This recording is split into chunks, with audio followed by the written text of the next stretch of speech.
August 30th of 1991, the world witnessed one of the greatest duels in track and field history. In the men's long jump final at the Tokyo World Championships, Carl Lewis from the United States entered as the heavy favorite. For the previous 10 years, he had been one of the most dominant athletes in the history of the sport, and in addition to his 7 World Championship gold medals and 6 Olympic victories, he also had a long jump winning streak of 65 straight wins. Since 1981, he had been untouchable when it came to the long jump, completely dominating his competition by enormous margins. With such a stellar jumping background, Lewis undoubtedly was expected to win these World Championships, but over the next 2 hours, he was tested to the absolute limit. In round 1 of the long jump finals, Mike Powell from the United States was set to jump before Lewis, and out of everyone else in the competition, he was considered the one athlete with a chance to take down his American rival. On his first jump, he clearly misjudged his steps before takeoff, and this mistake clearly limited his overall effort. For his first jump, Powell only managed a jump of 7.85 meters, which was far short of his previous best of 8.66 meters. Up next was the big pre-competition favorite, Carl Lewis. For his first jump, he maintained excellent speed down the runway, and he leaped to an amazing distance of 8.68 meters, which was 2 centimeters farther than Powell's personal best at the time. This was indeed a fantastic first-round jump, and even in the eyes of the announcers, this leap was already good enough to win the competition. With a legal wind of 0 meters per second for this leap, this jump was one of the 20 greatest jumps in the history of the event. Clearly, Lewis was ready for this competition, and even after his first jump, it seemed as though he was still invincible. For round 2, Powell was again up first, and after his rather short first jump and Lewis's excellent round 1, this effort was very important.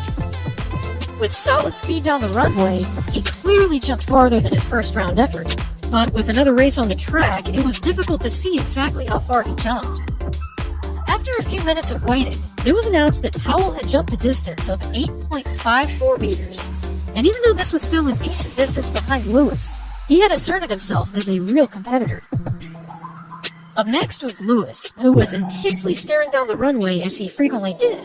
Again, with his calculated run-up and powerful takeoff, he flew through the air to a huge distance that honestly looked as though it challenged the world record. This jump was clearly longer than his opening round, but sadly, it was a foul, as he stepped over the line upon takeoff. Even though this jump was not legal, it was just barely over the line, and if he could make this small correction and jump the same distance, the world record would be in serious danger.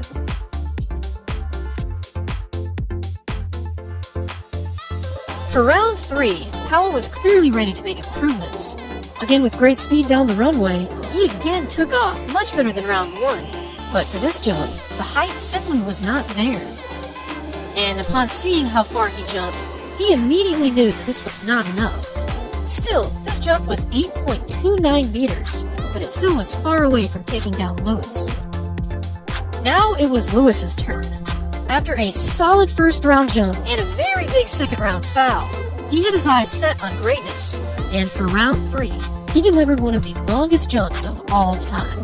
With terrific speed and a nearly perfectly calculated takeoff, he leapt to a distance of 8.83 meters, which now put him well ahead of Powell by almost 0.3 meters. This was also the 3rd longest jump ever at the time.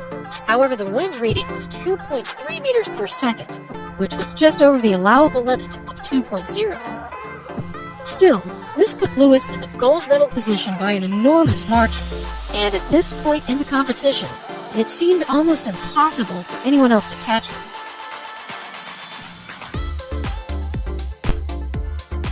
For round 4, Powell opened with a world-class jump, and immediately after he landed, he knew that it was great. However, about 10 seconds after starting this celebration, the long jump official announced that it was a foul. This was a shock for Powell, and as you can clearly see, he did not agree with the official on this call. However, upon reviewing the replay, we can see that he ever so slightly stepped over the white area, just barely stepping on the green stripe, which of course is the illegal marking for the jumpers. This jump was honestly close to perfect. If he had been just 1 millimeter back upon takeoff, it was very possible that he would have broken the world record on this jump. It really did look as though he had jumped beyond 8.9 meters, but unfortunately, this was a foul. With this incredible foul, Lewis knew that Powell was ready to jump very far, but it was also clear that Lewis was ready to jump into history. Just like his round 3 jump, Lewis quickly darted down the runway and exploded upon takeoff, jumping a massive distance just shy of 9 meters. However, unlike his round 3 jump, this jump was actually farther than the previous world record. Lewis had just jumped 8.91 meters. This was the first time in 23 years that anyone had challenged the previous world record set by Bob Beamon in the 1968 Olympics. But unfortunately, the wind reading was again just over the allowable limit, as it read 2.9 meters per second. Regardless of the wind, this jump was enormous. For over 2 decades, no one could challenge the previous record, but somehow, this jump had surpassed the magical mark of Bob Beamon. At this point, almost everyone considered the competition to be all but over. But for his next round jump, Mike Powell responded in one of the greatest moments in track and field history.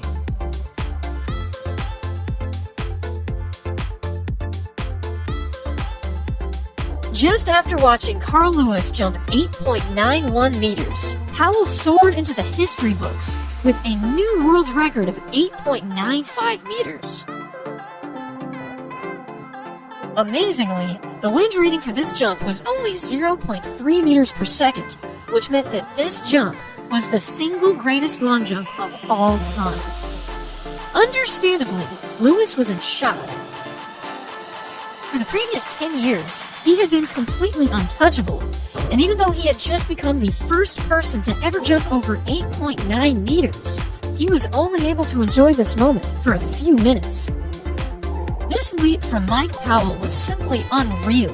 His speed, his timing, his height, and his landing were all almost perfectly executed.